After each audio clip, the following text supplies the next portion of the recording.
కేటీఆర్ పై ACB పెట్టిన అక్రమ case దుర్మార్గమైన కక్ష సాధింపు చర్య అని దీనిని తీవ్రంగా ఖండిస్తున్నామని భూపాలపల్లి మాజీ ఎమ్మెల్యే గండ్ర వెంకట రమణారెడ్డి అన్నారు. జయశంకర్ భూపాలపల్లి జిల్లా కేంద్రంలోని అంబేద్కర్ సెంటర్ లో మాజీ ఎమ్మెల్యే ధర్నా నిర్వహించారు.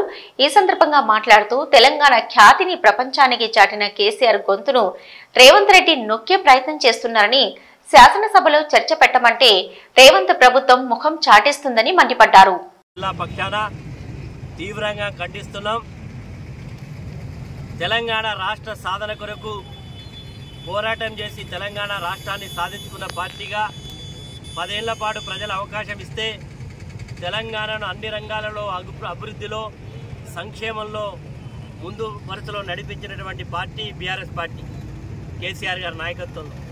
అలాంటిది హైదరాబాద్ను ఈరోజు ఒక అంతర్జాతీయ నగర జాబితా స్థానంలోకి తీసుకొచ్చినటువంటి నాయకుడు, ఆనాటి మున్సిపల్ మరియు పట్టణాభివృద్ధి శాఖ మంత్రి కేటీఆర్ గారి ఎంతో దూరదృష్టితో ఆలోచన చేసి హైదరాబాద్ను ఈరోజు అంతర్జాతీయ నగరాల జాబితాలోకి చోటు తీసుకొచ్చి ఎంతోమందికి ఐటీ రంగంలో, ఫార్మా రంగంలో అనేక మందికి ఉపాధి అవకాశాలను కల్పించడంతో పాటు హైదరాబాద్ యొక్క ఇమేజ్ను ప్రపంచ స్థాయిలో తీసుకెళ్లాలనే ఒక మంచి ఉద్దేశంతో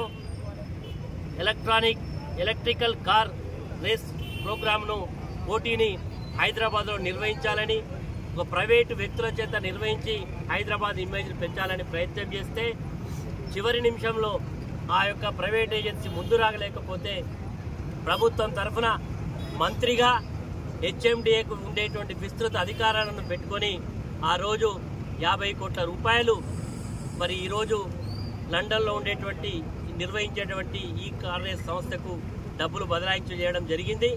కేటీఆర్ గారు చాలా సవివరంగా ఇది నేను తీసుకున్న నిర్ణయం, ఇది హైదరాబాద్ ఇమేజ్ను పెంచడానికి తీసుకున్న నిర్ణయం, దీనివల్ల హైదరాబాద్ యొక్క కీర్తితో పాటు మొదటిసారి తీసుకుంటే హైదరాబాద్కు 700 కోట్ల రూపాయల మరి మేలు జరిగిందనేది కూడా అనేక అంతర్జాతీయ సంస్థలు కూడా చెప్పడం జరిగింది. హైదరాబాద్లో ఈరోజు శాసనసభ ఉంటే మరి మంత్రి గారు డిమాండ్ అవినీతి అంటున్నారు, ఇంట్లో తప్పు జరిగింది అంటున్నారు. శాసనసభ చెప్తాం ప్రభుత్వం మనులు పరీక్షిస్తా ఉన్నారు అని చెప్తా ఉన్నారు.